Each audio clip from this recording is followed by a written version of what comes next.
Hello, everyone, and welcome back to the show. This is Reservations, and I'm Wayland. And I'm JD Salinger.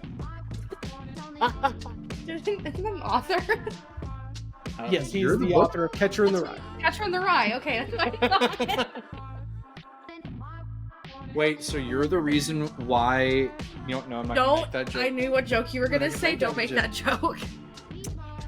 Because if you make that joke, it's gonna be on the Yep, internet. Yoko Ono is single because of this guy. Go. Yes, that's the joke I was going to make. Yeah, that's Yep. Well, welcome back, everyone. As everyone can clearly see, we have a very special guest with us. Someone who hasn't been on since season 1. My wife, Ashley Wayland. I've been here the whole time. My wife. I've been here on every episode. Nobody's just ever seen me. What? I just need to turn the camera and they'll see you. Or are you John Cena? I'm John Cena. And have you blended into the? Yeah. I'm so pale. I just blend into the wall. Yeah, exactly. Unbelievable. After a great start. Yeah. Well, everyone, welcome to the seasonal bonus episode. We had a little trouble getting off the ground just because since Jeremy and I now have the same work schedule, and so does my wife, we just kept running into some issues, but finally we made this happen. Yeah. You could technically say y'all work together now. I mean, yeah, that's what I do say. Kind of. Yeah, we could say it. We won't, but we could. Yeah. I mean, we message each other all the time because we're not supposed to have our phones out, so that's the way. That's the loop around. We work for the Pentagon. Anyway. I mean, we might as well. We deal with a lot of secure stuff. That's right. But anyway, well, if you've forgotten what this bonus episode is, like last season when Jeremy had his wife Haley on, Haley really wanted to talk about Talladega Nights. So I will let you tell everyone, what movie did you really want to talk about? Coraline. Yes, as if you're watching on YouTube, you can see all of our Coraline stuff behind us that Ashley wanted headdressing. I don't own any Coraline stuff. It justifies me having spent $30 on a doll from Target. So I did that prior to this. I've Sure. had this. I believe you. Thank you. We did not buy it specifically for this video. We've had it. So why did you want to do Coraline? Because I wanted a movie that I felt like I could actually talk about, other than like it's good, I like it. I wanted to pick a movie that I could actually contribute to the conversation. Uh-huh. And since I've read the book and I really like the filming of it and all that That's fair. I'm gonna have lots of questions about the book and the movie differences because I was going to say that I didn't have enough time, but that's not true. I have my notes. Hang on. I was going to say you had plenty of time. I had plenty of time. It's okay. I got you. I literally made that part of my notes. Okay, good. Book versus, you can't see it. It says book versus movie. So You got to do the. I got to do the influencer. It still doesn't work. Yeah, I listened to the Audible special for 1984. I listened to that instead. Did it have like sound effects and stuff? Oh yeah. Oh, that's cool. Andrew Garfield, Andrew Scott. It was great. Tom Hardy plays Big Brother, so definitely check that out if you haven't already. You know who Andrew Scott is? It is. If you have an Audible account, it is free. Sorry. Hang on, I just have to still ask you again. You know who Andrew Scott is? Am I thinking of the right person? Let's find out. She's gonna Google it real quick. Okay. There's a face that I'm picturing. That's not the face that I was picturing. I was gonna say, I don't think you know who Andrew Scott is. I don't know who that man is. I was picturing, I don't know his name. Well, the world may never know. He was on Parks and Rec. Jesus. Yeah. Well. Anyway, That Coraline. guy. Jesus Christ. That Adam guy. Scott. Yeah. That's a good. That's fair. Thank you. The name's close enough. They're both Scots. I get it. They're both white guys with the last name Scott. Oh God. Might as well be the same person. I get it. But anyway, that's why I didn't listen to the book this time, even though I had plenty of time. So Well, I mean, as we discovered in the tease for this episode, the audiobooks are only 3 hours, so I know. I Yeah, had the book's so not much that long. time. I know. The book's technically Yeah. considered a novella yes. Oh. But because it's short. well, to start everything off with a little just quick synopsis, do you want to do it or do you want me to do it? You can do it. You want me to do it? Yeah. Okay.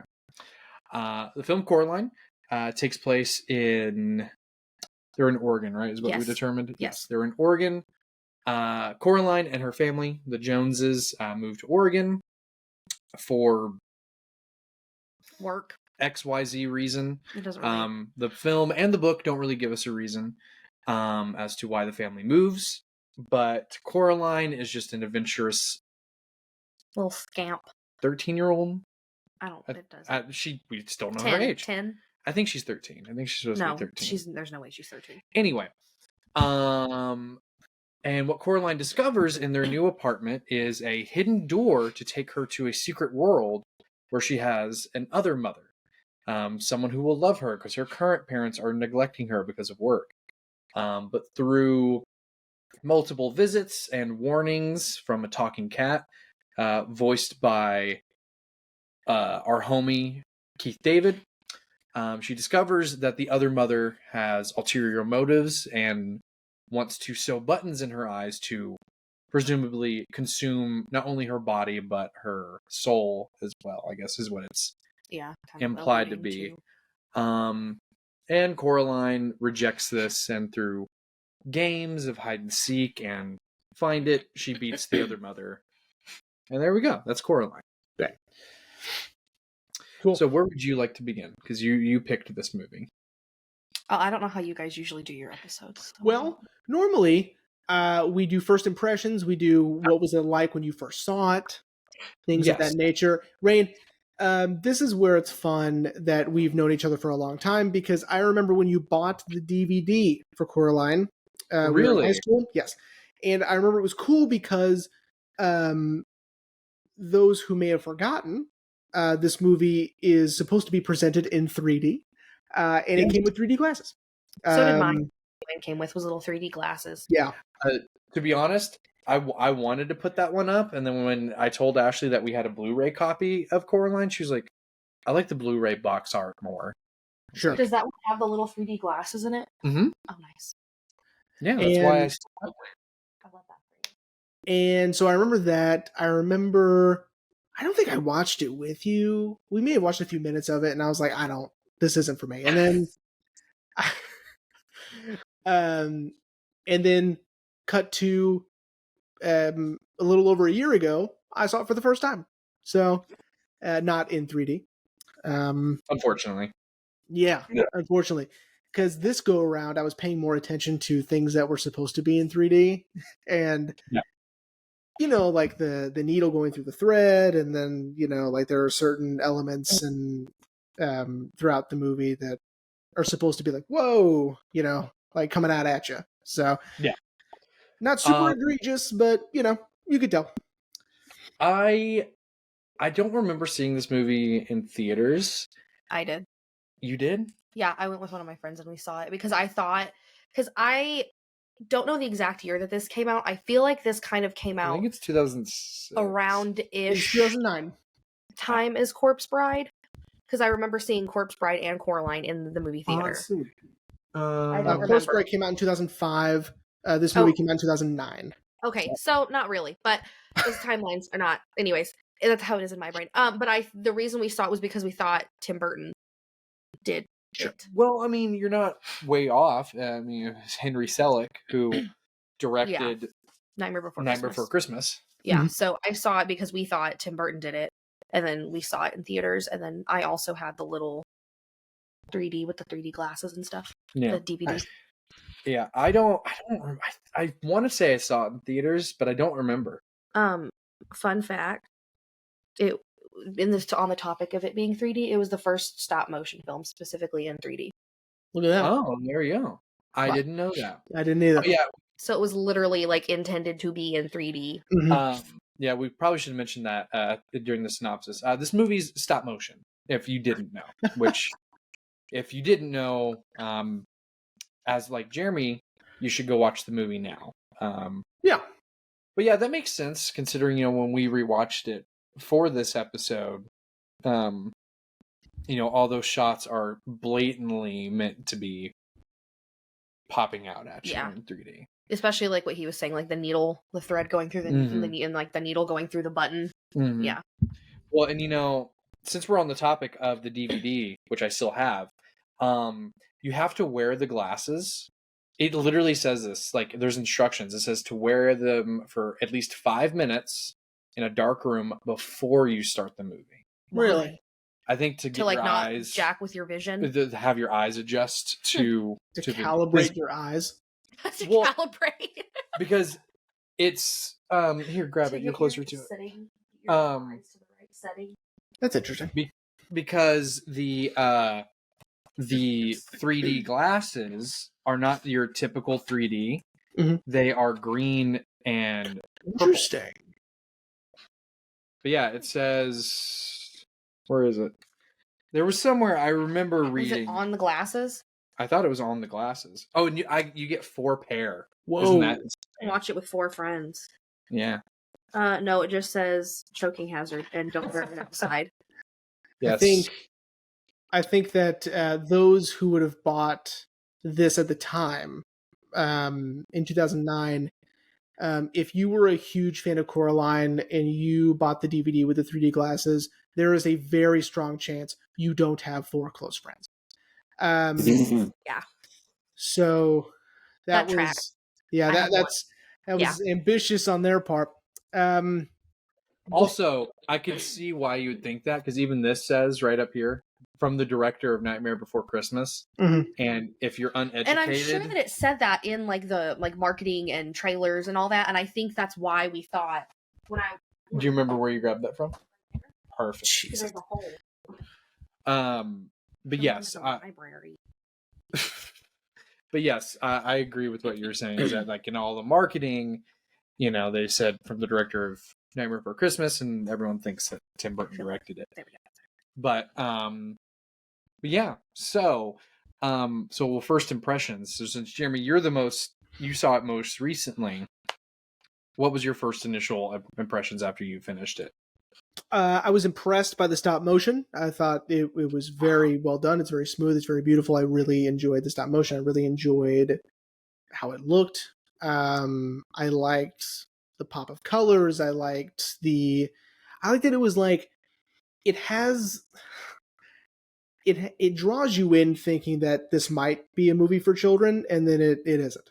So Healy watched it with me. Well, she was in the room. And she would look up every now and then. And we just kept saying, she kept saying, like, this would have destroyed me as a kid. Like, this would have, like, knocked me completely out. Like, she would be so terrified. And agreed, right? There's a lot of terrifying images. On IMDb, where it does the color-coded parental guide, the frightening sequences is red. I didn't know you did that. Yeah. Here. Because there's some real scary stuff. All right. I have stuff in my notes about that. Also, what I found to be very shocking is one. Yeah, it's severe. Yeah, it's right. So here's what I found, and what Haley also found. The most shocking about this movie was not how beautiful it was, not how smooth the stop motion was, not how scary the sequences were, not how well put together the little Easter eggs were and the small details and all that stuff, which I'm sure we'll get to. It was that one of the acrobatic sisters was basically naked. In that scene. That scene almost got cut. Our jaws my jaw hit the floor a year and a half ago. Our jaw hit the floor. And I'm like, what is this rated again? And I looked at like PG. Okay. I guess we're just letting stuff go. That whole scene almost got cut, but Neil Gaiman said, like, no, you need to keep it. I don't remember like the exact like reasoning that he gave behind it, but he was like, tweak the way that you do Coraline's reaction, like make her react to how the audience is going to be reacting, and it'll be fine. And so they almost cut that. Unbelievable. It was shocking. That's probably the only reason I have not like talked about that film with any of my students is Could you because of that. could you imagine all the parent calls that you would get? Yeah, I would assume quite a bit. Yeah, it was crazy. And also, I was both very impressed and also very disappointed that Ian McShane's voice was so good that I didn't recognize it was Ian McShane. Yeah. Mr. Bobinski. Oh, thank you. Okay. Yeah. Big fan of Ian McShane. So that was cool. And there's a lot of cool stuff with Mr. Bobinski, with there's a reason his skin is blue and all that stuff. So I'm sure we'll get to that. Yes, it's on my list. But yeah, so those were my first impressions of the movie. Organized. Yeah. So, well, what were your first impressions when you remember seeing it? Kind of similar to what Jeremy was saying. Like I already knew because, like I said, I thought it was by Tim Burton, so I knew that it was stop motion. But watching it and seeing how well it was done and how, like Jeremy was said, how smooth it was, like you can't tell. And I was just completely blown away at the time that like stop motion, like I couldn't wrap my head around how they were able to do that. And now, like having seen a lot of like the behind the scenes stuff and stuff that you've shown me that you've seen online and stuff and how they did it, it's really, really cool. Like I think I read somewhere for 1 minute and 30 seconds of footage, it took them 7 days to film with all like the tweaking and the moving and the swapping stuff out and all of that. Like, and then the colors was another thing I really, really like. The color gradients and stuff, yeah, especially in the real world versus the other, especially in the other world. And it was just a cute spooky movie, and cute spooky is like my bread and butter. Well, and this movie was Leica Animation Studios' first film, which sort of, I mean, besides their connection with Nike, because Disney didn't want to do it, bankrolled all their other films. Yes, I think it's God, what is his name? Phil Knight, is that right? Phil Knight is the owner of Nike. Travis Knight is the owner of Nike. Travis Knight, his son, owns Leica Studios. Yes, which is why there is always a Nike sneaker tie-in with all of Leica's. See the Coraline Nikes? Yeah, now they're like $1 million or something. Yeah, they are a little ugly. I mean, they're not good-looking sneakers. These are not like... They're so bad. If you can insert a picture of those somewhere in here, future range in post, because these are sneakers for people that don't like sneakers. Like these are sneakers for people that don't have 4 friends for the the glasses. So she just said a movie thing. She goes, "Yeah, put it in post." Put it in post. I only know that because I hear you say it all the time. We'll get our producers on that. Yeah. It'll be fine. Your editors. Editors. Yes. Plural. Anyway, okay. So now that we've gone through first impressions, where would you like to begin? Well, I have a very long list of stuff that I want to talk about. So, what would you like to begin? Okay. Well, I just had like the basics at first. Like I started with the book. I was shocked. The book came out in 2002. Yeah. And then this came out in 2009. So it was like immediate. Yeah. Like very quick. It took them 4 years to film it. So they started in 2005. So they literally started working the movie 3 years after the book got published. Yeah. That is like an insane turnaround. Well, it's because Neil, I think, was meeting with Henry Selick and told him like, "Oh, I just finished a new book. If you want to check it out." Yeah. And because Disney didn't want to. And Henry was like in love with it from day one. So on the topic of like it being too scary and like how you were saying you and Haley were like shocked this is a children's movie. Yeah. There's a reason for that. Okay. So he wrote the book he wrote for his daughter. Okay. Uh-huh. Because growing up when his daughter was little, and when I say little, I mean like 4 or 5 years old, he would tell her bedtime stories of like fairy tales of like British fairy tales where the kids' parents get taken. Uh-huh. Like that's like an archetype apparently of a lot of British fairy tales. I don't know. I took British literature in college and I immediately forgot everything in that class. So he wanted to write a book for her because she liked scary stuff, but she was too young to read it. And his publishers were like, absolutely not. This is too scary. We're not publishing this as a children's book. So he contacted one of his friends who had an older daughter who's like 8, 9 years old. And he said, hey, I'm trying to get this children's book published. They keep saying it's too scary. Can you have your daughter read it? And so his friend's daughter read it and was like, oh, I love it. It's so great. Like, I want to know what happens next, like whatever. And so he reached out to a different publisher, sent them a draft, and they're like, oh yeah, we love it. And it got published. Well, years later, he was talking to that girl who's now older, and she's like, your book scared the shit out of me. And he's like, why didn't you tell me that? And she's like, because I wanted to know what was going to happen. Like, I wanted to keep reading it. I wanted to know what was going to happen next. And if I told you it was too scary, you would have stopped writing it. I think they were going to try to publish it as not a kid's book. Yeah. So interesting. That's why it's so scary, is because it was specifically for his daughter. And Caroline was not supposed to. Her name was supposed to be. His name was supposed to be Caroline, and Coraline's a typo. Yeah, did you know that, buddy? I did know that. I did know that. Yeah. Well, which it sounds like there's also a graphic novel.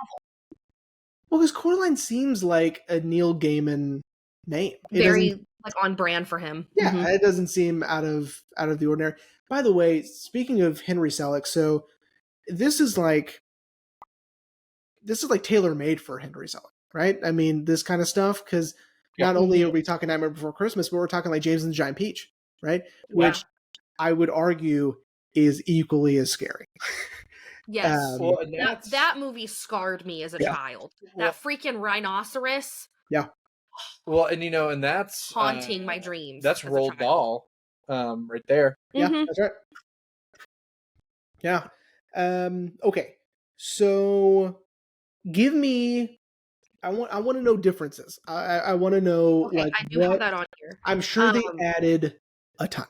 Yes. Yes. Did you know that it was a graphic novel? No, I did not know. I didn't know that either. There is a graphic novel. It looks pretty cool. I didn't look into it. I don't know if it's follows the book or the movie. I don't know. Okay, so I just listed a few. Because the last time I read the book was last year in October for Halloween. But first off, the setting, in the book, it takes place in the UK. And because Neil Gaiman's British, isn't he? Yeah. Yes, and so that's the first immediate difference, is it takes place in the UK. This one takes place in the Pacific Northwest. I couldn't really find an answer online about why they chose to make that change. I think they just felt like the Pacific Northwest was a better backdrop than the UK. I mean, there's forests and... I think, the Pacific Northwest and that area and the forests are very spoopy, and so maybe that was their logic behind that. Well, and I think also is because the movie takes Coraline out of the house a lot. In the book. In the books, it's pretty much in the house. Yeah, that's true. Yeah, it's in the book, Coraline herself is very much like the standard typical British child, like very reserved, kind of polite, quiet, like kind of keeps her thoughts to herself. But in the movie, she's kind of a brat. Yeah. Like, she's annoying. Like, book Coraline. No, I mean, she is. I agree. Like, book Coraline versus movie Coraline, like, personality-wise, is a huge divergence. I mean, like, towards the end of the book, and, like, the book Coraline, towards the end, she starts getting kind of, like... Aggressive, because she has to be. But in the movie, she's kind of a shithead. And I'm like, I don't blame your mom for being annoyed with you now, because you're annoying. Yeah. Like, I would have told you to go count windows. Like... Her dad tells her to. Yeah, I know. But, some things that were not in the book that they added for the movie were Wybie. Wybie was not in the book. Oh, okay. Yeah, Wybie was created strictly for the movie. I think they just felt like she needed a friend. Or someone to tell her exposition about. Yes. But Neil Gaiman was totally okay with them adding Wybie. However, he, in an interview, said that the only thing that he had a problem with was at the very, very end of the movie when Wybie saves her from the hand. He had a problem with that because he was like, no, she needs to save herself. Mm-hmm. Sure. He can't save her. And that was the only thing that he like had a quote unquote problem with. The dolls are not in the book at all. Yeah. Oh, that's right. Yeah, that's strictly just for the movie, which I'm sure they did because they needed some way to explain how the other mother is getting intel on Coraline because she's doing it through the doll. Right. Which is so interesting considering that this is so iconic now. Yeah. The Coraline doll. Yeah. It's like Yeah.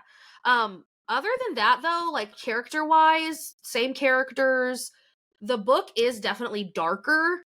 And I would say, honestly, the book kind of freaks me out more than the movie. The book also has these horrifying illustrations in it. Oh. Like, I'm gonna get it. I hate it. You're gonna knock it over. She's not gonna fall over. She's top So heavy. I have a question. So in terms of there aren't dolls in the book. No. So are sewing buttons on your eyes? That's a big part of the book. Okay, so that is part of the book. Okay. Yes. Okay, that's interesting because that's there's a one. doll thing, no? Oh yeah. For those of you, that's a children's book. That's like you also got to think this is probably a re. Oh, a that is reprint. like a shot for shot. They did that in the movie. Interesting. Yeah, I can't find the one that I'm. That's like scary stories to tell in the dark sort of illustration. Yes. Yeah. Yeah, it is very along those lines. Yeah. Sorry for those of you just listening. I apologize. Oh yeah, you don't get to. Sorry about you, bestie. You don't get I guess to just Google it. Maybe I don't know. just Google's free. Look it up. Yeah, that is horrifying for a children's book. It's amazing people only make it 30 seconds into these things. But you also got to consider too that I think this is a reprint. You know, it's the 10th anniversary edition. Oh, I gosh, see. she's gonna attack me. Well, that's really interesting. Okay. YB, I could have done without. So that makes sense that he's not in the book. Yeah. YB, I think again. I mean, I know that they put him in for like story writing purposes, but yeah. I think they needed a way, honestly, to tie one of the ghost children to Coraline. Okay. And maybe give her a reason to care besides the fact that these kids also died, but that it's his great aunt. And then the movie doesn't really go into that much explanation of who the Beldam is and like why she's there. The book, my brain, I've already forgotten, but like I feel like the book gave a little bit more of an explanation. Well, and the book just calls her the Beldam. Yeah. The book exclusively just calls her the Beldam. Which, when you Google what that word means, it literally only brings up Coraline. Oh, well.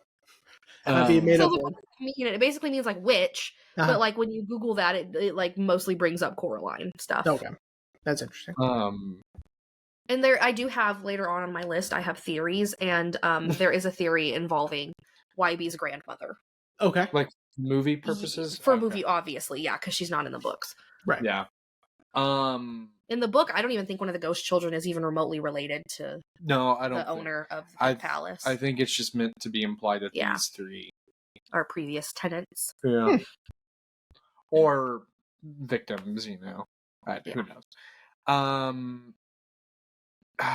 There was one that I remembered while we were Why did a thumbs up just show up on my face? It does that. It does that to him all the time. If you do this, he doesn't do it all the time. Does it do it on the video? Yeah. Oh, that's. I thought maybe it was just like a thing, like on here, and then when I was editing, I hate that. Yeah. That's like those TikTok live filters. I really dislike that. No, there was one I remember. I was like, oh, that's a difference from the book. I mean, the characters are described differently, but that's, Sure. I mean, that's pretty. I mean, I don't think, like in the book, she doesn't have blue hair. No, yeah. So stuff like that. Well, and I don't think Bobinski's not described the way he is in the book. Is he? He's just kind of an old man.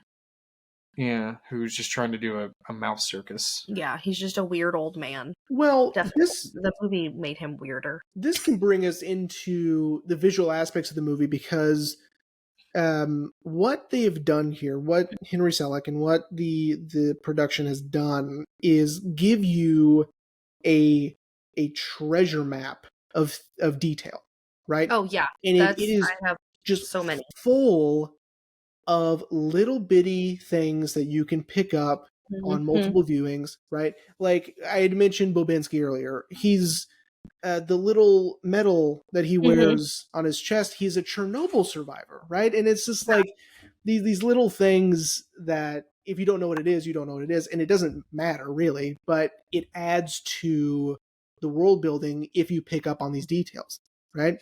and of course the bug motifs. There are bugs everywhere that are important to the story. Of course, they're not literally everywhere, but that foreshadow the other mother and her intentions. It's very cool. So let's dive into some details. Yeah, what was one that we noticed on this rewatch that we were like, oh? Well, I just vividly remember when we rewatched it last week, you were like, hey, they kept Bobinsky's eye lines. Oh, yeah. Like because for the stop motion, they basically have little faces that they click on and off of the figurines. And in editing, they edit the little lines and whatever out. But for some reason on Bobinsky, he noticed it. I didn't. I never noticed it. He was like, I don't think you can still see him like by his eyes. Rain has lots of practice because if you're Charlie Kaufman, you don't edit those out either. So, well, and then didn't you told me about how in Wendell and Wild they kept all of that, which that was a Leica decision. No, Wendell and Wild was not by Leica. Really? No, it was done by Monkey Paw, Jordan Peele's company. They didn't consult with Leica? Or I think they might have, but it was directed by Henry Selick. I was convinced that Leica did that. Hang on.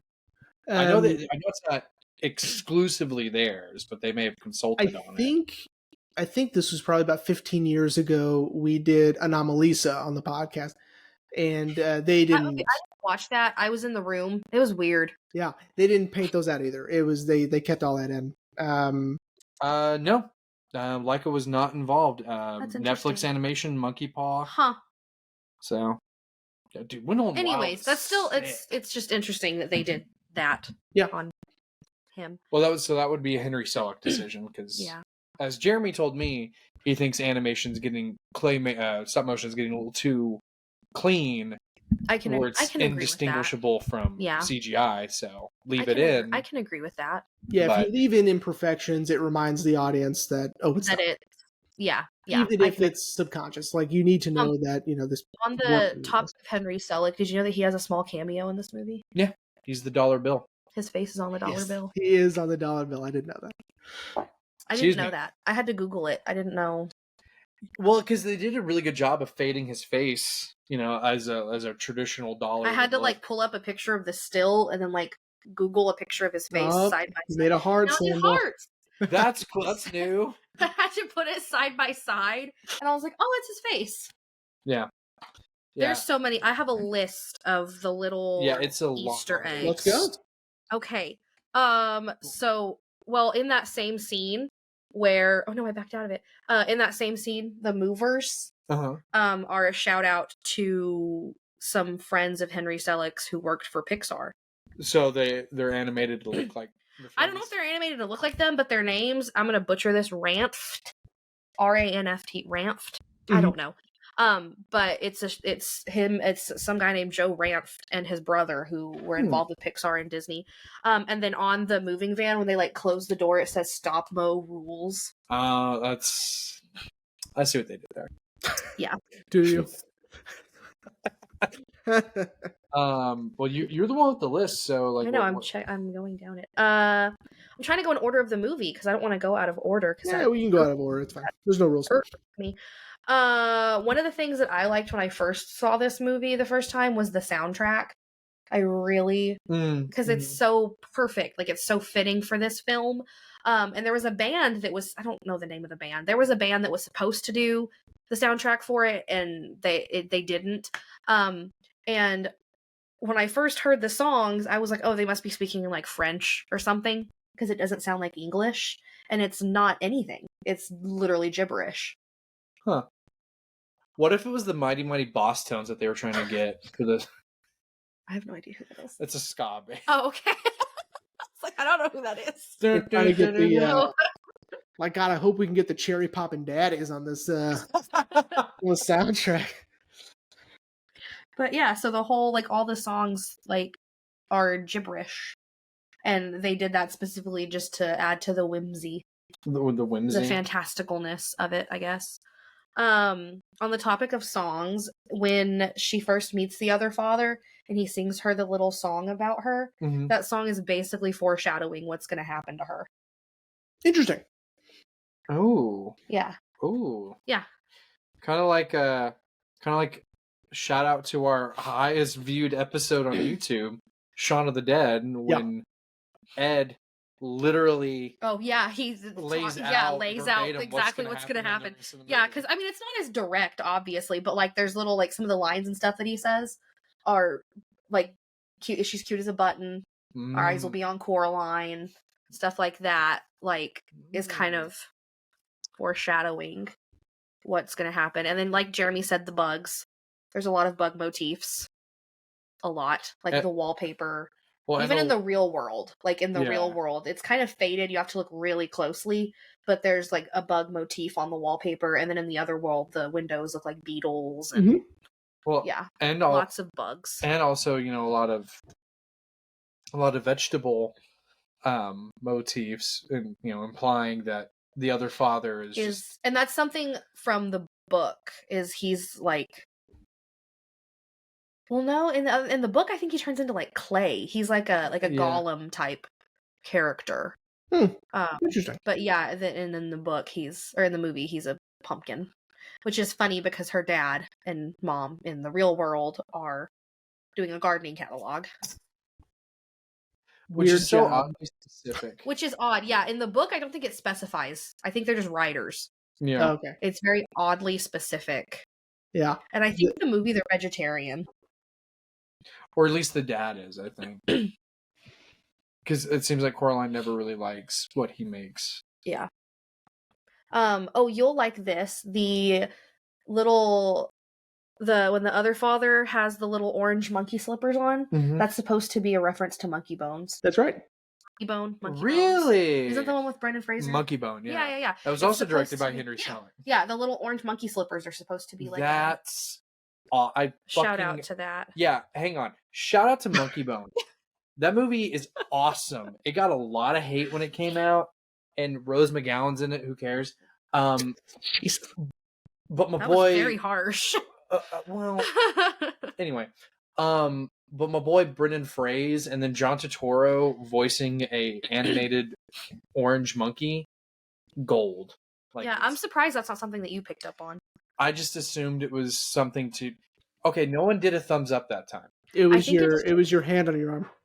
Yeah. Guess I can't have arms in the frame anymore. Nope. Or hands in the frame. Nope. That's over. People have to pay for that now. No free hands. Not feet finder. Hand finder. Hand and forearm finder. Yeah, no, that's cool. I see you taught me something new. See, and that's what I love when they take books and turn it into movies if it's done well.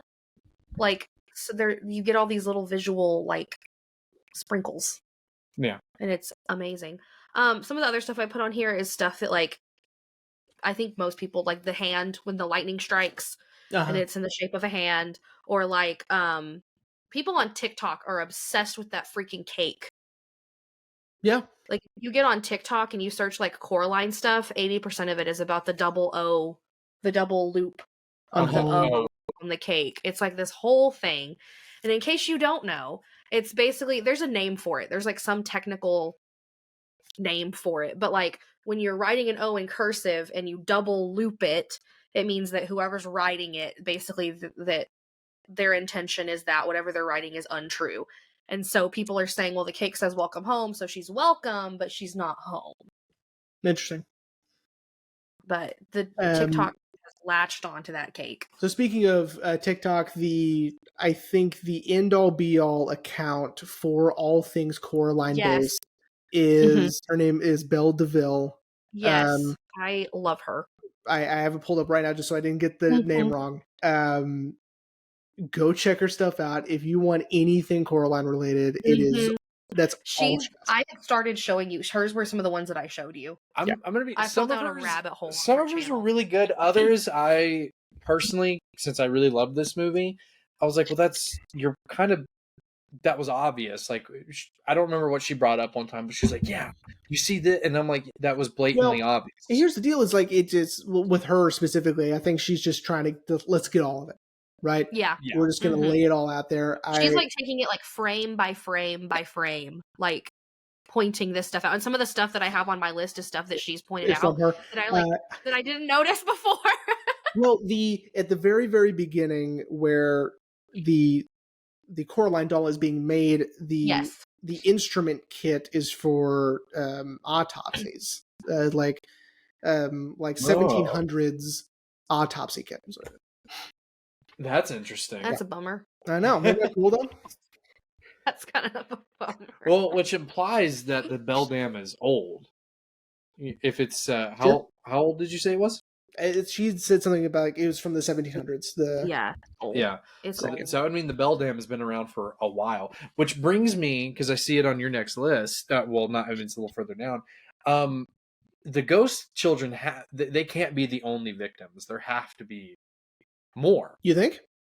I think. So that's one of the other theories, is that there are other ghost children, and that there are other victims, because especially when, after the other mother has kind of dropped the facade and Coraline's going back through the tunnel, and it's not all blue and ethereal anymore. It's like gray and dusty, and there's cobwebs, and you see like children's toys and like hats and shoes and like other stuff, alluding to the fact that there were other victims. And so one of the other theories that could be with how she eats them. She like slowly and like takes their life force little by little, and that the reason that she has those 3 is because she's been having to like ration it, basically. That ties into the buttons. Is that the reason she shows buttons in their eyes is because if they physically can't see, she doesn't have to put on this show for them anymore. She can drop the facade, basically, and do whatever she needs to do to keep these kids. Interesting. Well, because I mean, she is basically a giant spider. Yeah. So I saw a lot of theories comparing her to Pennywise. I mean, strictly for the fact that she's taking children and she's a giant spider. Right. Well, I mean, listen, that's what Pennywise is. So then I'm like, that's literally. Okay. Well, so back to some of like the visual clues. Yeah. So I'm glad you brought it up, buddy, with Bobinski being a Chernobyl survivor, specifically a Chernobyl cleaner. So he was cleaning up. Yeah. At Chernobyl, which is and then I had read somewhere about the flag hanging outside of his apartment. I don't remember. It's like a weird, like they took like a lot of like countries in that area, and kind of took elements from each one to like make the little flag that's hanging outside of his apartment. I guess you can't pinpoint his nationality, except for the fact that European. He was there during Chernobyl. Apparently, Russian, and it made him blue and limber, and that's what that did. And weird.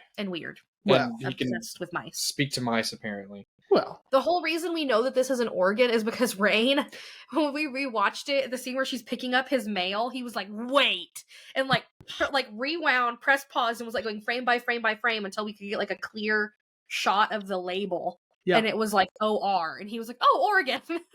Well, because like I always wondered like where the movie took place, because she mentions that they moved here from Michigan, and I was like, huh. Okay. There was like some, and then the Michigan sweatshirt that her dad is wearing. I didn't fully read or take notes on it or anything, but like one of the producers or one of the higher up people involved in the movie is a Michigan State University, I think, alumni, and they were gonna have it say the name of some other university in Michigan. And he was like, "No, it has to say this." It was like a whole thing. I don't know. I don't really care. But their car is dinged up, and also a Volkswagen. Yeah, their little yellow Volkswagen. That's another Stephen King reference. Because I didn't get until embarrassingly recently the neck brace. I just thought she had a weird turtleneck on. But she has a neck brace on. Did you not realize that was a neck brace? No, I knew that was a neck brace. Oh, okay. I was like, I don't feel so stupid now. No, because she said, because of the accident. But, yeah, and that's why the car, if you look at their car, it's kind of dinged up. Oh my god. Yeah. Well, the mother is wearing a neck brace, and the other mother is wearing a turtleneck. Yes. And then her mother has her nose was broken at some point. Because her nose is kind of crooked, but then the other mother's nose is like shrink. That's right. Oh my god. Guys, the future is now. Some other random little bits, little tidbits. In the dining room, in the other mother's house. There's the little 3 silhouette cameo. I think they're called cameos, but like the little silhouette portraits on They're the silhouettes. wall. Yeah, Mm-hmm. and it's of the 3 ghost children. Interesting. And then some of the people have pointed out, I think it was in one of that girl's videos, people pointed out that some of the stuff in the tunnel looks like it could be tied to the ghost children. Like there's pieces of clothing and things that are like period appropriate for when those those children were alive. And on the topic of the ghost children, when Forcible and Spink give her the can, or they're like, we need to get out like they get out like the big box of candy. I don't remember what they say, but they're like, they get out the big box of candy. Right. And they open it and there's all the different years. Uh-huh. Somebody said that those 3 years that show match based on how the ghost children are dressed. Oh, yeah. I did notice that they were dressed. Be the 3 years that those ghost children went missing. And that ties into a theory that some people think that Miss Spink and Miss Forcible are aware that children go missing that live in their building and aren't really doing anything about it, but I don't really agree with that. Yeah, well, and that, hang on. That theory doesn't seem to have traction because the Pink Palace was turned into apartments years later. Yeah. So how the fuck would they be aware of what's been going on? Yeah, I don't know. And then there were a lot of like Shakespeare references, in their apartment. Also, I want everyone who's listening to know that I wasn't like giving my wife the 3rd degree with that. No, you were giving me the 3rd degree. I was more so giving the theory the 3rd degree. God damn it. It really likes you. It wants you to give a thumbs up. I was giving the theory a 3rd degree because that theory doesn't make any fucking sense. Yeah, no, there's some of the theories I put on here I don't agree with. I just thought they were interesting. On the topic of Forcible and Spink, so a lot of the sets in the real world foreshadow the sets in the other world. Like in the little basement apartment when Coraline goes downstairs to visit Miss Spink and Miss Forcible in the real world, if you look kind of carefully, like she goes through a curtain and it kind of is set up to kind of look like a theater or stage sort of ish. And then in the other world, it is a giant. And then same thing with like Bobinski's apartment. When she sees Bobinski's apartment for the first time, when she's trying to give him the cheese, versus it kind of mirrors what it looks like in the other world, where it's the little circus in the tent, and then the chicken shooting popcorn out of its cloaca. Yeah. So Ashley and I were also very fascinated with the fact that why would he have a popcorn machine where it shits out the popcorn? Well, because in the real world, there's a chicken right there. Like when it shows his apartment, he has a chicken in his apartment. I know, but it's right there. And so in the other world, it's in the exact same spot, but it is making popcorn. I don't know. Because it's a circus. You eat popcorn. Yeah, exactly. Yeah, See? I guess. Also, I've been seeing this little one, and I've been waiting for you to talk about Jack Skellington. The Jack Skellington. Oh, yeah. When the other mother is cracking eggs, and she cracks the egg, and the egg yolk is Jack Skellington's face. I'll show you. It's legitimate. No, we can rewatch it later. Don't Google it on. I'm Googling on camera. I'm Googling it on air. This is fun. Fuck it, we'll do it live. You can edit it out in post. Oh, see? Oh, okay. That's a bad picture, but yeah. Okay. And then on the subject of food, the other mother doesn't eat. Oh yeah. We figured that out. She never has anything on her plate.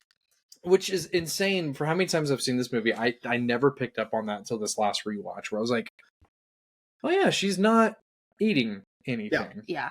At one point, and this is a deleted scene, but at one point when in the real world where Coraline and her mom are talking, a spider crawls in her mom's coffee cup.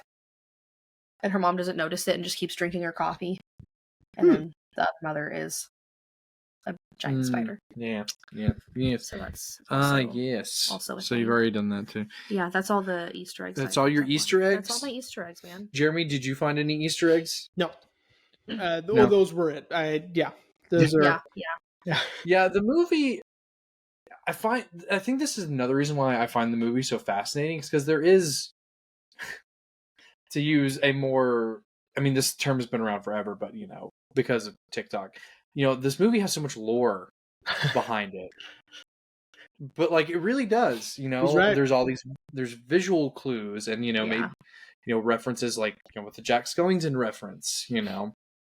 But of course, Jack Skellington also makes a cameo in James and the Giant Peach. Does he really? Mm-hmm.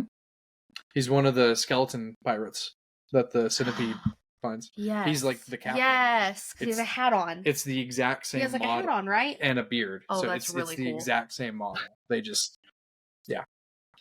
It's because Henry Selick wants you to remember I directed that movie. He really doesn't want you to forget. Because I think so many people just say Tim Burton did it. Well, because it's Tim Burton's Burton's movie, The 'cause Nightmare he Before wrote it. Christmas. Yeah. Well, it was his story. He didn't write the script, but it was his story. Anyways, so I see that we've moved down on your list to the theories. Yeah, we've already kind of talked about some of these.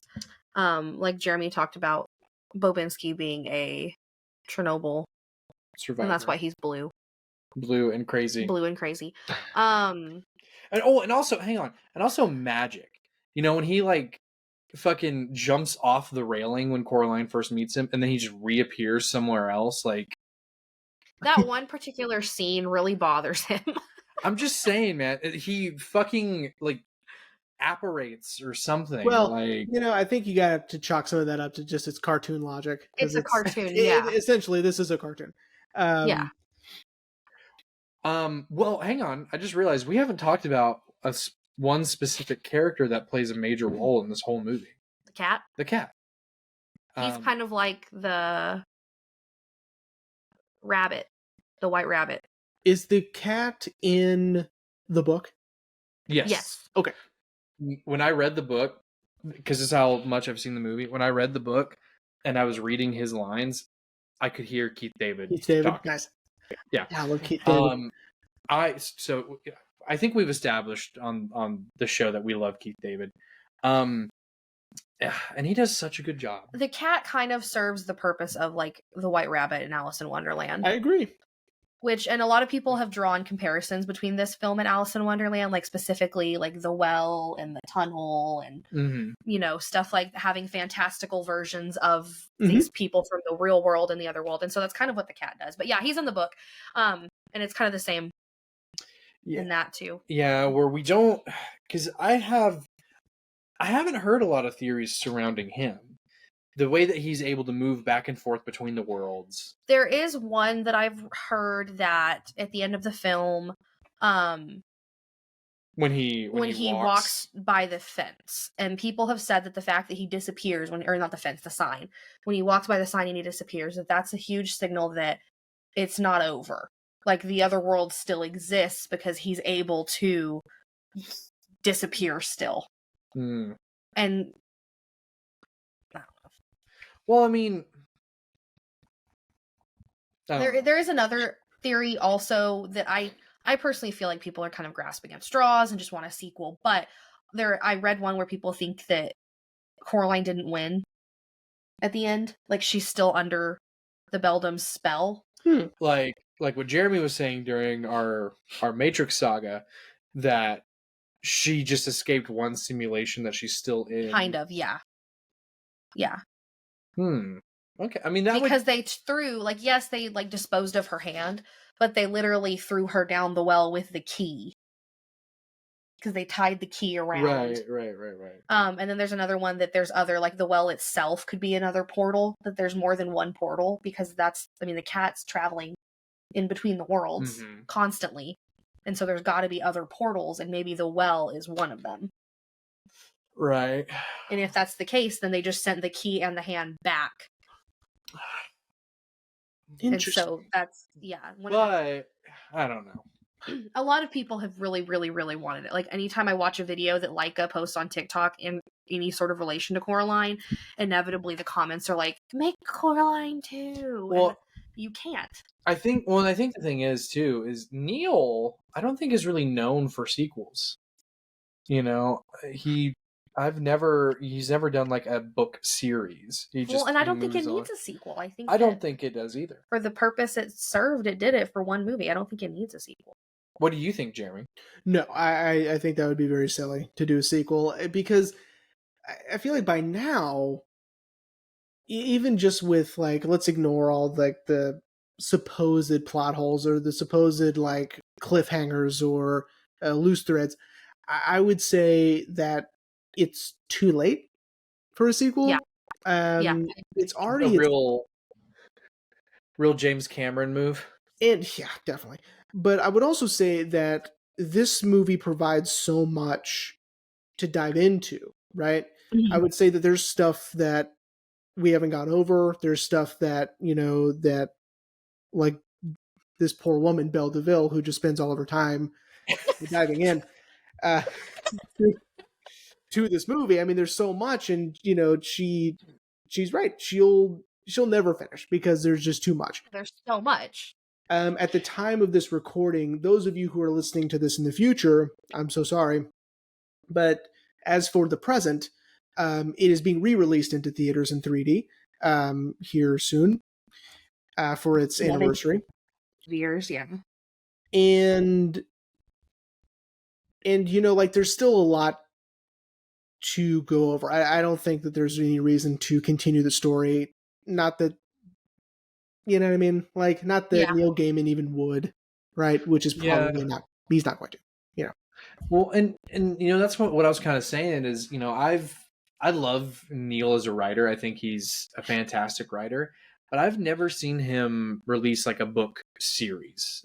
Whenever we go to Barnes and Noble, I usually beeline it to see if they have different copies of his books, and I don't think he does book series. The closest thing to it were his 2 comics of The Sandman and Dead Boy Detectives, which was a spinoff of Sandman. So I think that's the closest we're going to get to him ever doing a film series or a book series. Yeah, probably. I mean, it seems that this was just a dark, quirky, semi-coming of age story, and he wanted to write a scary story for kids, and he did. So, I mean, that's, it did his job, yeah. Mission accomplished. Yeah. Yeah. And now we have this scary movie for kids. With nudity, which is cool, Yeah. Yeah. Who for all our listeners, our very close friend Alex and Emily, their oldest daughter Alba, this is her favorite movie, which is it? This is Alba's favorite movie. This is Alba's favorite movie. And I immediately told Emily, I'm like, that is not a good sign. You need to have your child tested.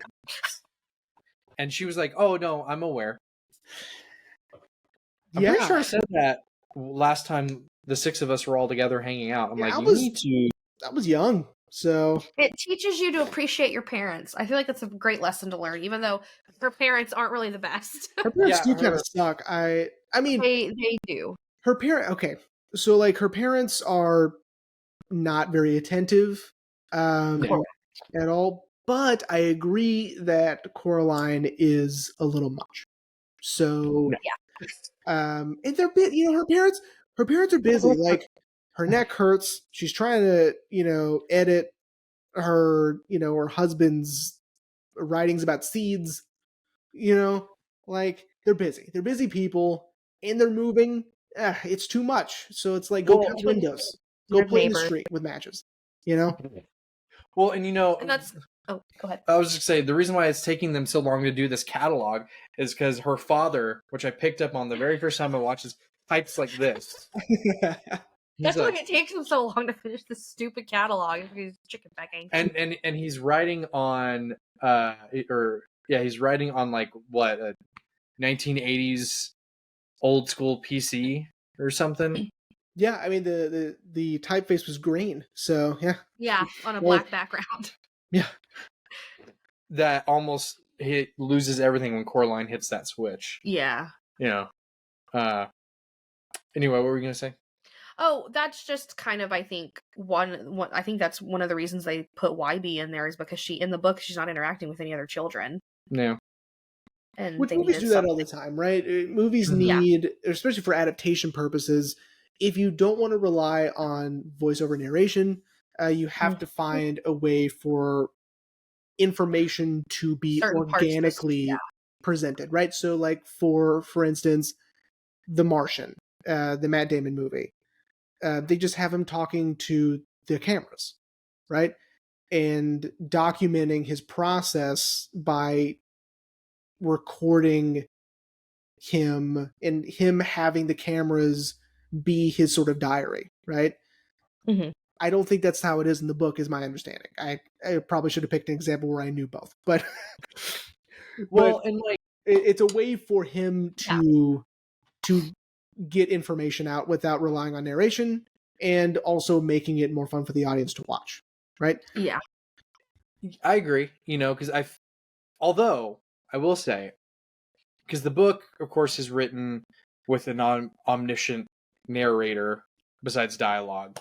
I still feel like that would have been kind of interesting, especially considering you and I have listened to the Audible Sandman specials. Could have made the cat the narrator. That, or the point I was about to make is with the Sandman Audible specials, Neil Gaiman is the narrator. And I think that would have been really cool if he was the narrator for the movie.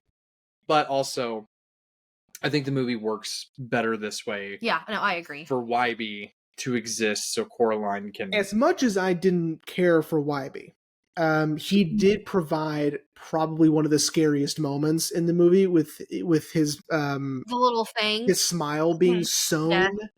That was terrifying. I thought that was so scary. Yeah. Also, can we say, hang on, I want to say, speaking of the other Wybie, she's so nice to the other Wybie, but is so mean. She's horrible to the real Wybie. Horrible. Yeah. And he's probably just as lonely because he tells her, like, my grandma never lets people with kids stay here.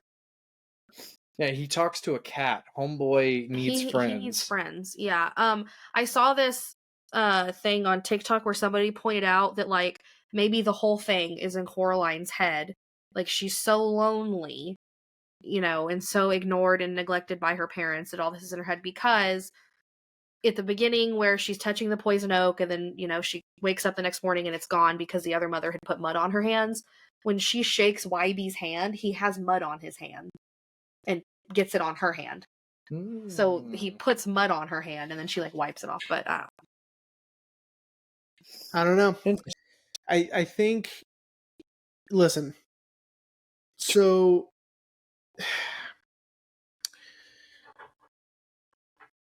Chuck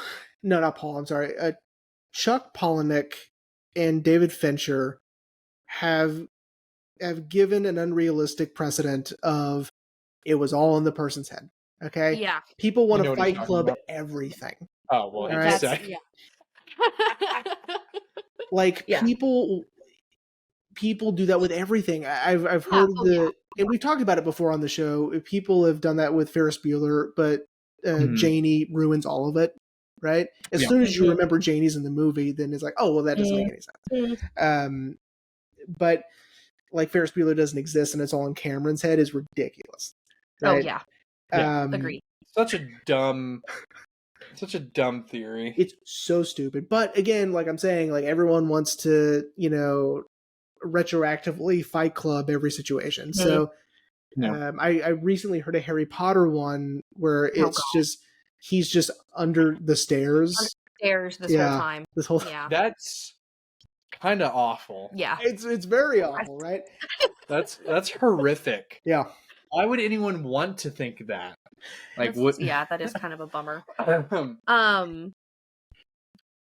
There's some other theories that I kind of feel the same way about. Like, I feel like people are just trying to put stuff, like, people think that Wybie's grandmother purposefully, like, let Coraline's parents check out, like, rent or whatever, the Pink Palace, because she knew that, like, the other mother would need another child soon, and she didn't want it to be Wybie. Oh. And so that's why she let someone with kids, because Wybie says, like, my grandma never lets people with kids stay here. Ooh, I actually don't mind that.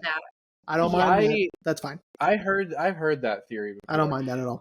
Which kind of tracks, because she's so surprised when she sees Coraline at the end of the movie. Is it called the Pink Palace in the book also? I think so. Sure. You don't have time to look. Pretty sure. But Future Rain can fix it in post. Sure. Because it seems very specific that it's this giant boarding house that people rent. They call it like a flat in the book. Yeah, that's a very British, like. Yeah, that's the British term. Yeah. Because it says the Pink Palace Apartments. Because I would assume it was a house. Yeah. Because they And then- boarded off And sections then the last of it. owners were the Lovats, and then after YB's grandmother, I guess, became sole owner, she cornered it all off, and yeah. That makes sense. Although I will say, I do think whoever gets the upstairs of this apartment gets the shaft, because it's essentially just the attic. The attic. Yeah. Yeah. Poor Bobinski. I know, but he doesn't need a lot of room. You know, he just needs enough For his for his mushkas. mushkas. I read that the Blue Boy painting, well, first off, that's supposed to be like a reference to some famous painting. I'm not an art person, I don't know. But there was a theory that the Blue Boy in that painting was actually the Beldam's son, and that at one point she lived there, and that something like her son died, and that's why she's still there, is because she's trying to like. I don't like that. And I'm like, I don't know. Well, I don't like here's what's fun about all these is that people care enough to think about it for more than 10 seconds, you know? And that's this movie's There was lasting like a power. whole Reddit thread. It was a whole Reddit thread Yeah. of people commenting like why they think this is like a legitimate, like citing stuff from the movie. Like people were ready to give like a research paper. I think that's when you know you've made a very successful movie that's going to last for a while, because people will want to dive into these things. They'll want to have their theories. They want to dissect. They want to analyze, and that's when you know you've done a good job. Because, you know, as much as this movie, you know, kind of isn't my thing, but I like it, and I like how it looks, and I love everything stop motion because, you know, of all the work that goes into it. But it does have this sort of lasting power because of all the detail, all the work, all of these maybe purposefully, maybe not so purposely ambiguous things that people can analyze and dissect and deconstruct. Yeah. Well, and you know, and this sort of set a precedent with Laika, you know, making stories that don't necessarily have to be kid friendly. I mean, look at their very next release, Paranorman. I was just about to say Paranorman, yeah. A kid who can literally talk to the dead. And the movie's awesome, by the way. Is it scary? Yes. Okay. It's terrifying. No, it's not. Was it for a child it would be. Was it you, Rain, that told me that Laika has never made a profit? I've heard that. I've heard that's a big bummer. they've technically never. Well, turned I a mean that makes profit, sense though, because it's so expensive to do stuff. It's very expensive. But I think that's the benefit of Travis Knight being the that's son of true. Phil Knight. As long as Nike's in business, bankrolling it, yeah. They'll never shut their doors. Yeah. They have made a lot of money, but again, as you so eloquently said, it's so expensive to make a stop motion film that I'm sure even though they're turning some of a profit, it's all going back into the their business next, so they can. They are currently working on another project right now, which is supposed to be the most ambitious stop motion film ever. It's also an adaptation. Hang on. Shut up. Everyone. I thought we weren't supposed to get on our phones. Everyone shut up. It is called Wildwood. Mm-hmm. It is based on the book Wildwood by Colin Malloy, lead singer of the Decemberists. Oh, interesting. I do like the Decemberists, so that's interesting. Yeah, and it's got a stacked cast. It's got Jacob Tremblay, Carey Mulligan, Mahershala Ali, Awkwafina, Angela Bassett, Jake Johnson, Charlie Day, Jermaine Clement, Tom Waits. Oh, I'm there. And Richard E. Grant. Interesting. So, yeah, stop motion is very expensive. You're right, unless you do something like The Wolf House, and then it's not that expensive. But that movie is made for like pennies. Oh, well, compared to this, right? But if you want to make it to where it kind of feels like computer animation, which it's so smooth and so seamless that yeah, I mean, and if you're talking they're going bigger and better and all that, that's we'll see it in a few years, I'm sure. But yeah, well, and I mean it's kind of like what happened with Aardman and Flushed Away. You know, Aardman was known as the stop motion juggernaut, and then when they did Flushed Away, they didn't know how to do stop motion on water, so they dipped their toe in CGI, and I think Is that who does like Wallace and Gromit? That's right. Yep. But I think that's why they've kind of stuck with CGI rather than going back to stop motion. Although I think the new Chicken Run, which I won't see, is stop motion. Let's all give a round of applause for the original Chicken Run, shall we? Yeah, 100%. Do you remember that movie? Hates chicken. Faintly. The movie was awesome, dude. I remember seeing the movie. It was awesome. Well, anyway, Jeremy. Yes. My wife. Yes. Are you ready to wrap up? Yeah. Yeah. I don't have anything else on my list. Right. Yeah. We did it. Yay. Go team. Yeah. I definitely want to do Paranorman later on. That would be a fun Halloween type thing. Because that's when I reread Coraline every year. Because on Halloween, it's part of my Halloween reading. Yeah, she does the 31 days of Halloween or scary books for October. Too scary. Wait, too scary. Well, we also try to do a 31 days of horror movies, but that's a little harder. Yeah. It'll be easier now that you have a easier work schedule. That's true. That's true. Yeah. Well, everyone, we hope you enjoyed this bonus episode of Coraline. Did you have fun? I had fun. Good. Cool. Yeah. Maybe we'll do one and we'll have you and Haley on. Aww. I don't think the world could handle that awesomeness. Probably. They not. would be like, no, we needed just a show with just Haley and Ashley. They'd be like, no, more Ray and Jeremy can leave. A spinoff of Reservations with Ashley and Haley. The movies we were in the room for. I saw 5 minutes of this movie. What details did we pick up? What's the movie about? I don't remember. I don't know. Did you see the guy with the face? Yeah, I saw the guy with the face. Just and then that show just like destroys our show. Skyrockets. Y'all get brand deals and like all kinds of stuff. I think, yeah. You know what? Greenlit. I do have a tease, if we'd like, for our season premiere in a couple of weeks. It is my turn to pick for starting off the next season, which would be season 10. Yep, 10. Again, just like the points and whose lines, and anyway, seasons don't matter, but we just split it up anyway.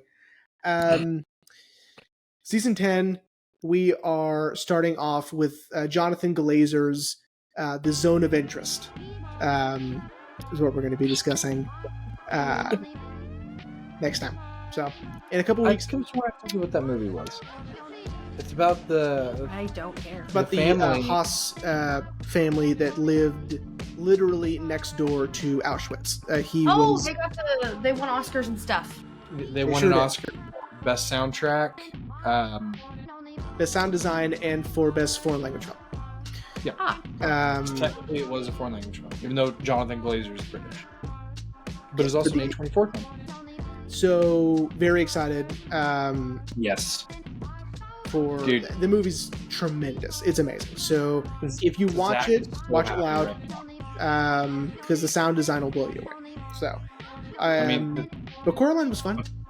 Yeah. Cool. Well, almost made it do a thumbs up again.